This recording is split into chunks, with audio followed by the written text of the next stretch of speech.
ఇవి immunity product మాత్రమే. Side effect వస్తుంది అన్న వాళ్ళు కొంచెం ఒక్కసారి మనసు పెట్టి చూడండి ఇట్లని. సో ఇన్ని క్యాప్సూల్స్ 11 క్యాప్సూల్స్ ఇంట్లో 4-5 జబ్బులు ఉన్నోళ్ళు ఒక్కొక్కటి గంటకు ఒకటి వేసుకుంటారు. పొద్దుగాల వేసుకునేది మధ్యాహ్నం వేసుకోరు, మధ్యాహ్నం వేసుకునేది సాయంత్రం వేసుకోరు.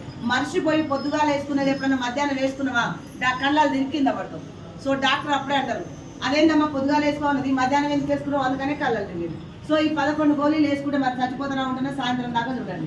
SR no.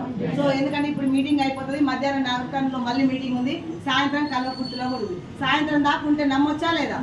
రేపు కూడా మళ్ళీ మీటింగ్స్ ఉంటుంది, రేపు పోస్టర్లు గ్రూప్లలో వస్తాయి. సో అందుకని ఇవి సైడ్ ఎఫెక్ట్ రావు. ఇమ్యూనిటీ ప్రోడక్ట్ అంటే సప్లిమెంట్స్ అంటారు, ఇవి మందులు కావు. సో అవి మనం డాక్టర్లు రాసేవి మెడిసిన్, మన సప్లిమెంట్స్. ఇమ్యూనిటీ పవర్ ఉంటుంది ఇందులో, అడ్వాన్స్గా వాడుకునేవి.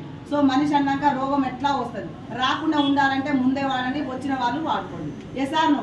సో ఎంతమందికి జబ్బులు అయితే ఇష్టం ఉందో వాళ్ళు వాడకండి, జబ్బులు ఇష్టం లేని వాళ్ళు వాడుకోవచ్చు. సో ఈ 11 క్యాప్సూల్స్ నేను వేసుకుంటున్నా కాబట్టి ఇవి ఇమ్యూనిటీ ప్రోడక్ట్. అన్నం తినకుండా బయట పైన నాసా శాస్త్రవేత్తలు కూడా గ్యాస్ డబ్బాలు, బియ్యం బస్తాలు, కూరగాయలు వేసుకొని పోరు, ఓన్లీ సప్లిమెంట్స్ బ్యాగ్లలో పెట్టుకొని పోతారు. ఎస్ఆర్ నో. సో ఈ సప్లిమెంట్స్ అంటే మనకు బాడీకి కావాల్సింది ప్లేట్ నిండా చికెన్, మటన్, గుడ్లు, పాలు, ఆకుకూరలు ఇవన్నీ కావాలన్నా మన బాడీకి సంబంధించిన ప్రోటీన్స్ కావాలా. ఎసాను జర్ర మన పానం కళ్ళకి ఎట్లుంటుంది అంటే తల నిండా కనబడితేనే కడుపులో పోయేటట్టు ఉంటుంది. నిజమా కాదా? సో ఇవే అనుకుంటాను, ఒకటి చికెన్, ఒకటి మటన్, ఒకటి పండ్లు, ఒకటి యాపిల్, ఇవన్నీ అనుకుంటున్నా. సో అందుకోసం 11 క్యాప్సూల్స్ ఒకటేసారి. బిగా ప్లస్